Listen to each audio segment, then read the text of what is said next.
rien qui a changé là. Arrête de dire n'importe quoi.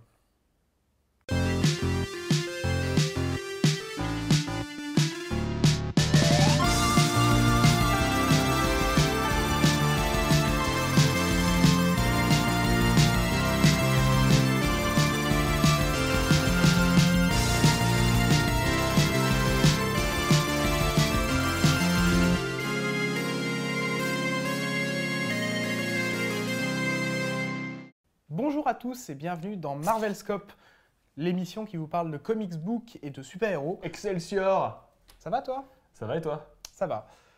Donc à l'occasion de la sortie de The Amazing Spider-Man 2 ou The Amazing Spider-Man... Le destin d'un héros. Ouais. Titre français stupide d'ailleurs, mais bon, il n'y a qu'en France qu'on est capable de faire des titres un peu à la con comme ça. Bientôt ce sera The Amazing Spider-Man, le changement d'un acteur. Ouais. Mais ils trouveront peut-être un truc. Oui, je pense. Donc voilà, on s'est dit, on va vous faire une émission un peu spéciale sur Spider-Man parce que vous l'aviez demandé, on voulait la faire. Donc on s'est dit, vu que le film sort en salle, c'est un peu, on est un peu dans l'actu et c'est cool de le faire à ce moment-là. Donc, puis comme ça, on aura des vues. Donc voilà, on va vous faire une émission sur Japanese Spider-Man ou Spider-Man. Donc le Spider-Man revu et corrigé. Par la Toei. Surtout revu par la Toei. Donc dans un Toku Focus, donc on vous présentera la série et surtout qu'est-ce qu'elle a engendré dans le Tokusatsu, parce que c'est quand même une série importante. Avec un fort caractère innovant, je dirais même. Dans la Tokucave, on a décidé de déterrer une interview d'un certain Stan Lee, je sais pas trop qui c'est, mais... Un vague créateur de comics. Ouais, un mec avec une petite moustache et tout, et des grandes lunettes, qui vous parle du Spider-Man de la Toei et de ce qu'il en pense. Il l'a fait. Et dans le Dikotoku, en fait, on va vous parler d'un musicien qui a beaucoup œuvré dans le Tokusatsu et sur qui on aurait pu très bien parler dans l'émission d'avant, puisqu'il est aussi lié au yokai. Mais c'est pas celui-là, c'est l'autre. Mais oui, tu as raison. Mais de quoi? Non, c'est une blague de merde. Continue, Laurent. Donc, c'est sur cette bonne blague qu'on lance tout de suite le Toku Focus.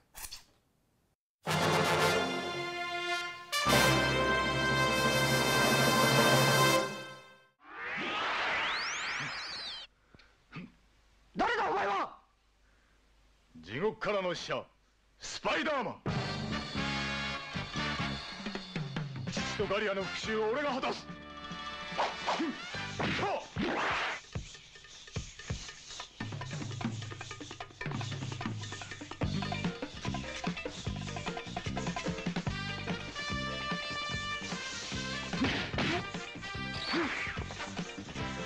Nous sommes au milieu des années 70 et les gens de la Toei à cette époque-là, donc ils entament une collaboration avec Marvel. Donc ils vont procéder à un échange de licences, puisque donc la Marvel va autoriser la Toei à exploiter certaines de ses licences pour le marché japonais exclusivement, donc c'est-à-dire Spider-Man et Captain America, enfin en théorie pour Captain America, et Tomb of Dracula. Oui, ils vont faire une série d'animation, il me semble. Voilà, et un film d'animation surtout. Et donc en échange, donc, la Marvel va récupérer auprès de la Toei 2 robots pour les placer dans le comics adapté de la série de figurines Shogun Warriors. Voilà, et donc la Toei a décidé d'utiliser le personnage de Spider-Man, non pas pour en être le personnage principal, mais pour en fait être un personnage secondaire dans une série basé sur Yamato Takeru, qui est un personnage très connu de la mythologie japonaise. Oui, en fait, il faut savoir qu'à l'époque, Toei voulait faire une série de tokusatsu sur ce personnage. Le problème, c'est que le projet a traîné en longueur, ils ne savaient pas trop comment ils pouvaient le faire. Et donc, vu qu'ils avaient envisagé de mettre Spider-Man dedans, ils se sont dit, finalement, on va faire une série sur Spider-Man. Carrément. Et donc, le personnage de Takeru est un peu utilisé dans la série de Spider-Man, puisque c'est le personnage qui va lui donner ses pouvoirs. Il n'est pas appelé comme ça, mais il a des traits de caractère similaires. Enfin, voilà. En regardant bien, on voit les liens. Les liens mythologiques entre les deux personnages. Et donc, en fait, ils ont concocté finalement une série qui est extrêmement fidèle aux comics de base. Donc, tu vas nous faire le pitch? Exactement, je vais vous pitcher la série. Donc comment il s'appelle? Il y a Takuma. Attends, tu veux que je le refasse? Pitcher la série. Takuya. Yamashiro. Donc Takuya Yamashiro est un jeune motard japonais. comme dans le comics, donc qui est le fils du professeur Yamashiro, qui est un grand scientifique qui a localisé le fameux Marveleur qui rentre dans l'atmosphère terrestre, le Marveleur. Comme dans le comics. Comme dans le comics. Le Marveleur qui est le vaisseau spatial de Spider-Man, comme dans le comics. Sauf que le Marveleur est convoité par l'horrible organisation Iron Cross, qui est dirigée par le professeur Monster, qui me fait un petit peu penser au Docteur Fatalis. Mais je me demande en fait s'ils n'ont pas adapté le Docteur Fatalis en fait dans la série parce que il ressemble un petit peu. Comme dans le comics. Et donc le professeur se fait assassiner parce qu'il dans le comics, parce qu'il en sait trop. Et donc Takuma reçoit ses pouvoirs donc d'un guerrier venu. Donc Takuya, pardon, excusez-moi. Takuya donc reçoit ses pouvoirs d'un guerrier de la planète Spider. Donc, comme dans le comics. Comme dans le comics, donc il lui fait un bracelet qui le pique et qui lui injecte de la substance, on ne sait pas si c'est du venin, je ne sais pas trop ce que c'est, qui lui donne les pouvoirs de Spider-Man. Il lui dit maintenant tu vas être Spider-Man. Voilà. Donc par contre c'est le même costume que dans le comics, ce sont les mêmes pouvoirs. Je ne crois pas qu'il a le sens d'araignée par contre. Si, il a le sens d'araignée. Il l'a aussi. Oui, là dans le premier épisode on voit il est sur un poteau et il dit j'entends ceci qui arrive. Voilà, mais il a aussi des trucs qu'il n'avait pas dans le comics comme il a une voiture. Si, il avait une voiture dans le comics. Oui, il avait une Spider-Mobile, mais qui a été, entre guillemets, Spider-Mobile. C'était une marque de voiture qui voulait faire de la pub dans les comics Spider-Man, et donc il avait affublé d'une... Voilà. Merci, tu as sauvé notre honneur. Mais sinon, dans cette affreuse série Ultimate Spider-Man qui est sortie récemment, il a une moto aussi. Ah bon? Il y a des gens qui aiment bien cette série-là. Ah, j'aime pas, je trouve ça... Enfin, bref. Bon, outre la voiture, donc il a le fameux vaisseau, le Marveleur. Et il a un robot géant. Qui s'appelle le Léopardon. Voilà, comme dans le comics, encore une fois. Voilà. Qui a une... Ce n'est pas du robot dans le comics. Qui a une épée qui s'appelle le Vigor Sword ou le Vigor Blade. Voilà. Non, plus sérieusement, donc on va être franc, c'est surtout une série qui n'a de Spider-Man que le costume. Voilà, très honnêtement, ils auraient très bien pu juste changer le héros, sans changer ce qu'il y a autour, mais juste changer le héros, la série aurait marché aussi bien. Sauf qu'il a une petite copine, une amie, qui est photographe. C'est Peter Parker. Sûrement, Mais non, ce que je veux dire, c'est qu'au final, voilà, c'est une série de tokusatsu. À la fois tout ce qui est plus classique, mais surtout une série qui va être énormément innovante, parce que c'est la première série de la Toei à avoir un robot géant, en fait. Enfin, avoir une espèce de Gatai, qui n'est pas encore un Gatai, mais c'est vraiment la première fois où on va voir ça, donc avec le Léopardon. C'est vraiment la série en fait qui va fixer le tout et qui va faire basculer le Sentai vers ce qu'on connaît aujourd'hui. Puisqu'à l'époque, dans les premières séries de Sentai, ils n'avaient pas encore de robots géants, c'était encore des vaisseaux. Et puis surtout, il y a même si on va plus loin que le Sentai, Spider-Man a vraiment influencé les autres séries, puisque c'est vraiment après Spider-Man où on verra... Dans les séries, par exemple Metal Hero qui seront créées plus tard, où ils vont vraiment avoir des robots, où vraiment il va y avoir des séries avec des mechas pilotés par des humains, etc. Ouais, c'est vraiment ça qui a fait la transition entre le Henshin et le Sentai en fait. Mais qu'est-ce que c'est bien? Qu'est-ce que c'est bien cette série? Moi je ne les ai pas tous vus, je vous dis clairement. Ouais, mais c'est bien. Mais c'est pas bien en tant que Spider-Man, quoi. C'est bien en tant que Toku. En tant que Toku, mais c'est bien en tant qu'hybridation des deux. Mais c'est Parce ça, que quand vous savez, je pense que la plupart d'entre vous l'ont vu, mais quand vous savez que vous allez voir un tokusatsu avec Spider-Man dedans, je pense que le fait de se plonger dedans, enfin le boulot est déjà fait. Parce que tu sais très bien que tu ne verras pas tous les éléments du comics, parce que je pense que certains trucs du comics n'étaient pas réalisables. Dans le cadre du tokusatsu. Et par contre, chapeau au mec des effets spéciaux pour avoir fait les scènes où Spider-Man grimpe sur le mur et tout ça, parce que c'est vraiment 100 fois mieux fait que le Spider-Man qu'on avait à l'époque, à la fin des années 70, qui était le film L'araignée et la riposte de l'homme araignée. Oui, parce qu'en fait, il faut savoir qu'à l'époque, aux États-Unis aussi, il y avait comme ambition un peu de transposer un peu tous ces super-héros dans des séries. Par exemple, on pense à Wonder Woman, à Hulk. Donc il y avait une série Spider-Man. Dans le meilleur des cas. Voilà. Et dans le pire des cas, on avait Spider-Man. Donc c'était CBS qui avait fait ça à l'époque. Et c'était vraiment contemporain en fait de la série japonaise. puisque même visuellement, il ressemble. Le costume est presque le voilà, même. donc du coup, c'est assez intéressant, même si le costume est mieux dans la version japonaise en fait. Ouais, Il n'a pas ces yeux horribles. C'est ça, les yeux en forme de poche là. Ouais. Non, mais après la série, je le trouve qu'elle est vraiment excellente, quoi. Elle est vraiment très très bonne. Bah, il vaut mieux une série où tu adaptes, tu transposes et tu modifies des trucs. Je pense que si tu aimes le Batman de Adam West, tu peux très bien aimer ça. Alors d'ailleurs, c'est marrant que tu en parles parce que la version japonaise de Spider-Man elle est un peu proche de la version de Batman d'Adam West parce que il y a un côté kitsch dans la série Bah ça, qui est qu'en fait tout s'appelle Spider quelque tout est chose. estampillé. Voilà, moi c'est vraiment la chose qui m'a le plus marqué dans à part le robot et le vaisseau qui ont un nom. Ça aurait été drôle d'ailleurs d'avoir le Spider Robot ou Spider Ship. La voiture, elle a un nom aussi, c'est ça qui m'échappe Mais actuellement. il y a vraiment une distanciation énorme avec le personnage et le côté un peu kitsch, justement, de tout estampillé Spider. Spider-Web, Spider ceci, Spider cela. Il y a un autre truc pour le robot, ce qui est intéressant, je pense qu'aussi ils ont décidé d'inclure le robot dans le Sentai après, c'est parce que le Léopardon, ça a été un best-seller au niveau des jouets à l'époque. Tout à fait. Que ce robot s'est vendu mais à plusieurs milliers d'exemplaires, c'est hallucinant. Donc je pense que c'est aussi ça qui les a incités à poursuivre avec la voix du robot, et puis même ce robot il a de la gueule je trouve. On vous parlait donc du lien entre Spider-Man et le Sentai, parce qu'il faut savoir que Spider-Man n'était pas le seul personnage que la Toei voulait adapter. Non. À la base, il voulait aussi adapter le personnage de Captain America, dans une série qui devait s'appeler quelque chose comme Captain Japan, où en fait il devait donc transposer le personnage de Captain America au Japon.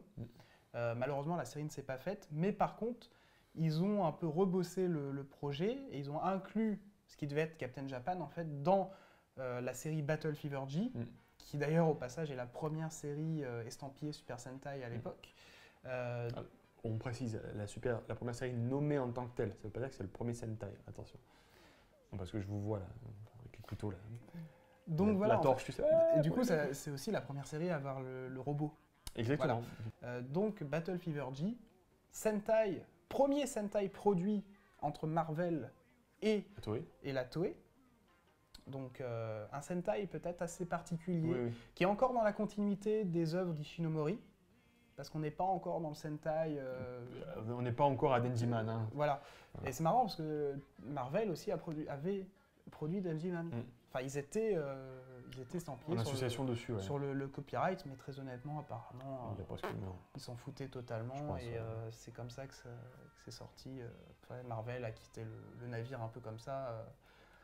Oui, je pense que ça ne les intéressait plus. Mais par contre, pour Spider-Man, ce qui est intéressant, c'est qu'on n'a jamais eu la série en France ou même aux États-Unis, tout simplement parce que c'était conçu uniquement pour le marché japonais. La série n'a jamais été conçue pour sortir des frontières japonaises. D'ailleurs, c'est pour ça que vous pouvez trouver le coffret DVD au Japon à un prix absolument exorbitant. Et donc Marvel, sur son site officiel, avait diffusé les épisodes en 2009. Ouais, 2009, ouais. Mais depuis, ils les ont retirés. Alors, ça, c'est dommage. Justement, pourquoi? Est-ce que c'est un problème de droit ou pas? Justement, mais en tout cas, c'était vraiment cool de les avoir. D'ailleurs, si vous voyez la vidéo du joueur du grenier où il parle des super-héros, vous voyez des extraits de Spider-Man avec des sous-titres verts. Ouais. Parce qu'en fait, c'est la version qui était diffusée sur le site de Marvel. Qu'est-ce que tu as à ajouter? Bah écoutez, moi j'ai juste à dire, regardez cette série de Spider-Man. Alors après le débat qui peut être intéressant, c'est est-ce que c'est mieux de regarder une série japonaise qui prend un personnage tout en le détournant, ou alors de voir Power Rangers qui reprend un concept mais qui finalement tourne de nouvelles images avec une base... D'ailleurs c'est marrant parce qu'en fait, le Spider-Man... Moi je suis fan. Le Spider-Man de la Toei, en fait, c'est un peu le Beetleborgs de Saban, mais à l'envers. C'est que tu pars d'un personnage de comics que tu dénatures totalement, entre guillemets, pour en faire un personnage de Toku, alors que dans Beetleborgs, tu pars d'un Toku que tu redimensionnes à la sauce comics. En fait. Ouais, sauf que Spider-Man, ça suscite pas l'opprobre des fans dans la mesure où ce sont des images 100% japonaises. Donc c'est la différence technique qui fait, on va dire, la différence. Mais moi, je trouve que cette série est fondamentalement géniale. Moi en plus, perso, Spider-Man, c'est un de mes super-héros préférés. Alors, je pourrais gueuler et dire non, mais c'est jamais de la vie. Mais pourtant, je m'en fous. Je trouve que la série est tellement géniale que finalement, moi, ça m'a jamais dérangé. Ça m'a jamais dérangé. Et au contraire, je veux voir, moi j'aurais voulu voir d'autres super-héros à la sauce japonaise, genre science-héros Batman Ça aurait été génial. ou Amazon Senshi, je sais pas, Wonder Woman, je sais pas. Enfin, il y a plein de trucs, genre un Superman en robot géant, ça aurait été génial de voir ça, avec un super S géant piloté par Clark Kent, ça aurait été génial. Faut pas dire que Superman c'est Clark Kent. Ah non, il faut pas le savoir. Alors, voilà, avant de lancer la Tokukave, j'aimerais juste poser une petite question existentielle. Quand on sait que Marvel était en lien avec la Toei pour faire des séries, quand on sait aujourd'hui que Disney a racheté Marvel, quand on sait que Disney a eu un temps Power Rangers, j'aimerais savoir ce qu'aurait donné justement des séries si Disney avait... Enfin, si Marvel du coup avait toujours un accord avec Toei, et que du coup Disney récupère un peu les licences Toei. Peut-être qu'on aura ça serait intéressant de se poser la question justement, vu qu'il y a tellement de liens à faire entre les deux entités. Voilà. Voilà, bah écoutez, c'est un peu la question existentielle du moment. Sur cette question à laquelle vous allez répondre dans les commentaires, on vous laisse en compagnie de Stanley et de son avis sur Spider-Man. C'est tout de suite dans la Tokukave.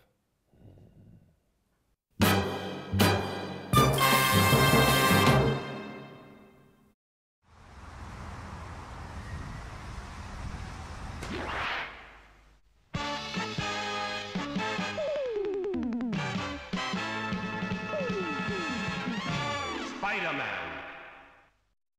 Oh, I was happy that Spider-Man went to Japan, and in fact, it gave me an excuse to go to Japan, and I met with the people at Toei, and we had a wonderful time. Well, I tried to explain all of the things about Spider-Man that I felt were important and would make people like the television series, and they told me how they expected to do the show, and we had a very good meeting. Well, to me, a hero is somebody who does something to help other people, even if it might be dangerous. But he tries to do the right thing, and he tries to help people. And you don't have to have a superpower to be a hero, but it helps. Or I am terrible at remembering dates, but as soon as it was filmed years ago, they sent me a videotape of it, and I enjoyed it very much. Well, I liked the way they did it in a Japanese style. It wasn't really like the American version. It had its own flavor. And even the way he walked, they gave Spider-Man a certain type of walk when he walked or ran, which was different than the way he did it in the American cartoons. But it was very interesting. And the characters that they had, that they created, which were different than our own characters, were very colorful and very interesting. I was very impressed with the action because none of them were done by computer graphics, but whatever you saw on the screen was really being done by human beings. And when Spider-Man was climbing that building, I thought it was wonderful the way they had him going up the wall. I loved the acrobatics when they would spin, the people would spin around, and when Spider-Man would make the villains spin around. And I liked the director's style where he would show the scene again and again and again, and you got the feeling of a lot of fast motion. It was very good. I enjoyed it. And it was so different than the way we do them in the United States that it was fun because I was looking at a totally different style and a good style. Well, there was one live-action television series, and it wasn't nearly as fanciful. It was more realistic. But the only thing that was similar to the Japanese version when Spider-Man climbed the building, they also used ropes, and they had somebody on the roof holding the ropes, and they photographed it so that the ropes wouldn't show. So that was the only thing that the American version had in common with the Japanese version. They both didn't use computer graphics for climbing the wall. It was beautiful. I mean, I imagine that it would have been a wonderful toy. I'm sure that there were a lot of robot toys that were sold. I liked the way that he flew like a rocket, but then he could change into a humanish form. And I liked the way he threw his sword, and it would always hit the villain who would disintegrate. Oh, he was very colorful. I didn't understand one thing. Spider-Man would be in trouble. Somebody would be threatening him, and he would summon the robot. And then you would see the robot flying and something that looked like a little rocket ship going into the robot. And then you would see Spider-Man inside the robot. But I never understood what that rocket ship was that went inside the robot. I never understood where it came from. That's the Spider-Man's car named GP7. So he calls the car with his bracelet, and then the car comes.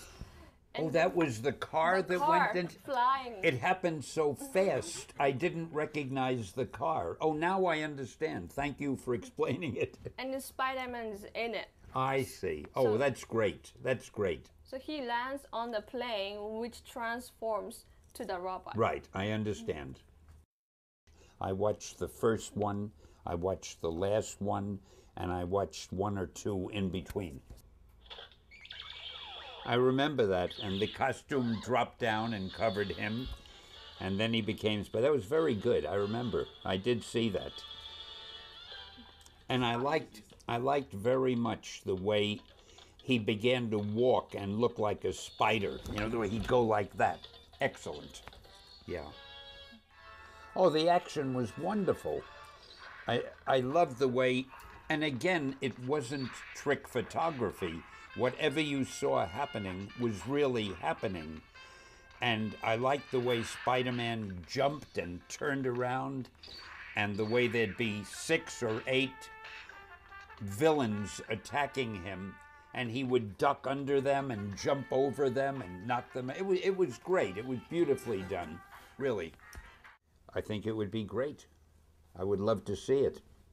In fact, when I was over there, I don't remember, there was a man named Mr. Watanabe, who at that time was one of the heads of Toei.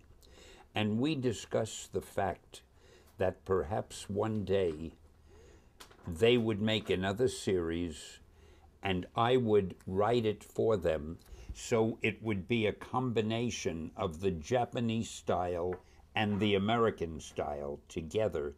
I guess we both got busy because we never did it, but we had that idea many years ago. I think that it's very wonderful that you're going to have a chance to see DVDs of these great old Spider-Man movies, because I know I loved them years ago when I first saw them, and I can't wait to get one of those DVDs myself, because I know how enjoyable it'll be to watch them again after all these years.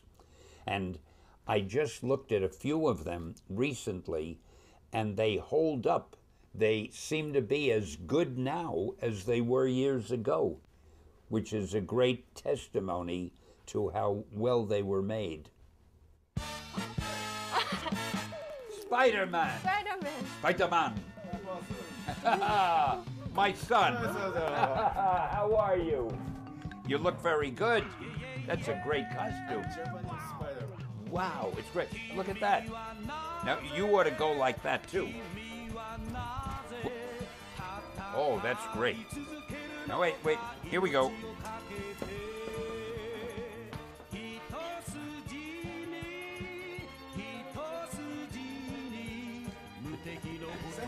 Can you see through that? That's great. Thank you very much. It's great. Spider-Man.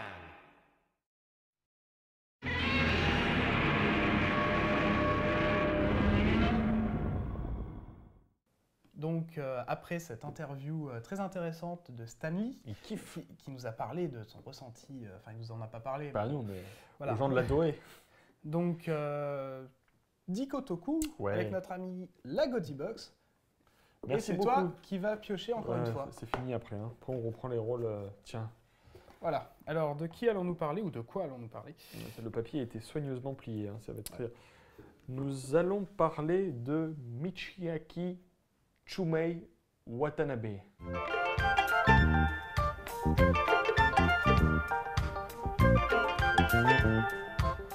Grand compositeur du tokusatsu, peut-être un des compositeurs les plus connus avec Monsieur Maître. Kikuchi.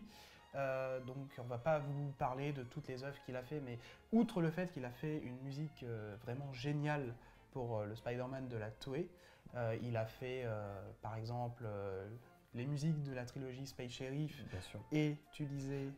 Il a fait aussi Jaspion, il a fait aussi surtout Spielban.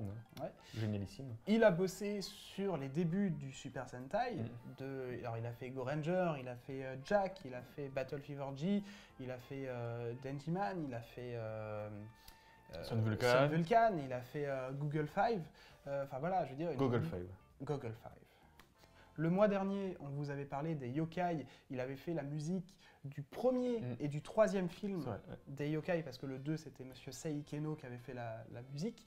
Alors juste, moi je suis méga fan de la musique des yokai, parce qu'il ne nous fait pas la musique des toku. Je veux dire, son style n'est pas reconnaissable. Pourtant, il est très Dans marqué les jazz, yokai. lui, à la base. Hein. Ouais, et il te fait une musique à la Ifukube dans ok. les yokai. C'est juste génial. Sinon, voilà, les musiques des... il avait fait pas mal d'œuvres de Shinomori aussi. Mais oui, bah, il avait fait. Enfin, pas mal de il a- toku il avait hors, fait, hors licence. Kikaider, c'était lui. Voilà. Il avait fait Kikaider. Et puis, bien avant ça, il avait fait la musique de Spaceman. Donc, les Oui, fameuses tout à fait. Space Giant, qui étaient justement les céréales de la Shintoro. Parce qu'au début, il bossait pour la Shintoro, donc des films de Teruo Oichi, qui datent des années 50. D'ailleurs, l'acteur principal qui jouait Spaceman, Monsieur Kenitsu, nous a quitté. Et il a aussi fait les films de Nobuo Nakagawa, donc Histoire de fantômes japonais, Ouais, c'est vrai et, qu'il avait fait ça aussi. et donc Jigoku. Donc c'est vraiment pas un hasard s'il a fini sur les films de yokai, qui étaient aussi un petit peu marqués C'est par vrai. l'héritage du Kaidan Ega, donc le film de fantômes. Voilà. Et donc, Carrière impressionnante. pour Hein. la petite anecdote, parce qu'il faut savoir qu'à l'époque, c'était un peu monnaie courante, un peu de recycler des morceaux. Je veux dire, on le fait encore aujourd'hui, je pense notamment à Monsieur Zimmer. En chez dessous nous. de son prénom. Voilà. Mais à l'époque, donc voilà, c'était un peu la coutume au Japon, un peu de recycler des morceaux. Et il y a plusieurs thèmes de Spider-Man qui se retrouvent dans XOR. Ah, intéressant. Donc je vous laisserai chercher lesquels. Il y a déjà le thème, un des thèmes de tout ce qui est poursuite en voiture et tout ça, c'est recyclé de Spider-Man. Je vous laisserai chercher les autres. Donc voilà, un très grand monsieur qui avait pris sa retraite après Jiban et qui est revenu sur le devant de la scène 2003, je crois. en 2003. Il a notamment travaillé sur le film Gavan. Oui. Alors, il a fait aussi Gokaiger contre Gaban, ou Gaban contre Gokaiger, enfin, je ne sais plus le titre exact. Mais voilà, il a vraiment... On sent que le retour d'Ixor sur le devant de la scène, même s'il est un peu raté à mon goût, a vraiment remis Monsieur Watanabe aussi sur le... l'a obligé à sortir de sa retraite. Puis quand on avait interviewé Monsieur Kushida au cartooniste, il parlait de Monsieur Watanabe avec vraiment avec beaucoup de respect. D'ailleurs, il avait dit que c'était Monsieur Watanabe qui l'avait repéré pour le lancer un peu dans sa carrière de chanteur de toku après avoir, avec Sun Vulcan. voilà, après avoir entendu donc, le thème de Mad Max. Donc franchement, un grand monsieur qui a vraiment eu une carrière vraiment très éclectique. Et franchement, on vous conseille de vous tourner vers ses œuvres, parce qu'il y en a beaucoup qui ont été éditées, et ça c'est cool, notamment dans la collection Animex dont on vous avait déjà parlé. Et puis par exemple, vu qu'on reste dans le cadre de Spider-Man, il y a un magnifique CD qui est sorti donc chez Columbia. Donc, la musique de la série Spider-Man. Alors juste pour rapidement en parler, il y a toutes les suites qui ont été composées pour la série, donc il y a 8 suites principales. Il y a les génériques en version complète, en version télé, en version instrumentale télé et en version instrumentale basique. Il y a tous les morceaux qu'il a composés en plus, donc qui viennent de sources mono, qu'ils ont repris sur le CD. Enfin, franchement, il y a 70 minutes de musique sur le disque. Enfin, c'est vraiment un CD vachement bien foutu pour le coup. Donc voilà, si vous avez l'occasion de vous tourner sur ce disque ou même sur les autres disques qu'il a fait, franchement, allez-y parce que c'est vraiment un grand monsieur. Et donc, du coup, c'est malheureusement comme ça qu'on finit notre émission. Oui. Tu nous as choisi quoi? Justement, je me suis dit, on va rester dans le cas de Spider-Man avec le magnifique générique de fin. J'aurais voulu mettre le générique de début, mais trop connu. Le générique de fin est tellement génial, c'est une balade magnifique. Donc, je me suis dit, pourquoi pas finir là-dessus. On va finir là-dessus. Écoute, merci Jordan pour cette présentation très précise de Monsieur Watanabe. Voilà, écoutez, cette émission est terminée. Écoutez, on espère que ça vous a plu un petit peu notre tour d'horizon sur Spider-Man. Voilà. Et n'oubliez pas donc que The Amazing Spider-Man 2 sort en salle le 30 avril. Bon, je sais, c'est un peu de la pub qui n'a rien à voir, mais voilà. C'était juste une phrase de conclusion. Non, parce que j'aimerais bien connaître votre avis en fait sur le film, parce que beaucoup avaient craché sur le fait que ce soit un reboot à l'époque du premier. Là, on repart dans quelque chose donc on est loin des histoires des origines et tout ça. Donc voilà, je suis pas convaincu moi, mais donnez-moi votre avis. Moi surtout, ça me fait peur, c'est le fait que ce soit Zimmer et Pharrell Williams qui fassent la musique. Donc on verra bien, on écoutera bien surtout. Voilà. Et tu avais autre chose à dire, Jordan, une petite annonce qu'on a à vous faire. Non, c'est toi qui vas la faire. Ah, c'est moi qui vais faire l'annonce, donc voilà. Donc écoutez, en fait, on va être sollicité au mois de mai pour quelques événements sur Paris autour du Kaiju Ega et du Tokusatsu. Principalement le Kaiju Ega, notamment principalement le retour de Godzilla. Voilà, donc nous donnerons une conférence sur le Kaiju Ega le samedi 10 mai au dernier bar avant la fin du monde entre 13h et 16h. Donc, voilà, situé à Châtelet pour ceux qui ne savent pas réellement où c'est. Mais on mettra de toute façon toutes les infos sur la page Facebook. Et on sera aussi au Geekopolis le week-end du 17 et du 18 mai. Toujours, donc on fera cette fois 2 conférences, une sur le Kaiju et une sur le Tokusatsu. Voilà, donc, les détails vont arriver très prochainement.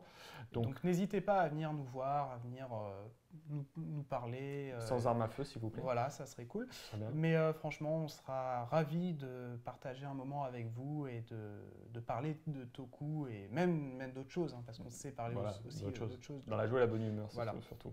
Voilà, après cet instant promotionnel, on vous souhaite une excellente, tout ce que vous voulez, beaucoup de bonheur, beaucoup de spider-bonheur, tout ce qui va avec. Et surtout, donc prenez soin de vous et transmutez-vous.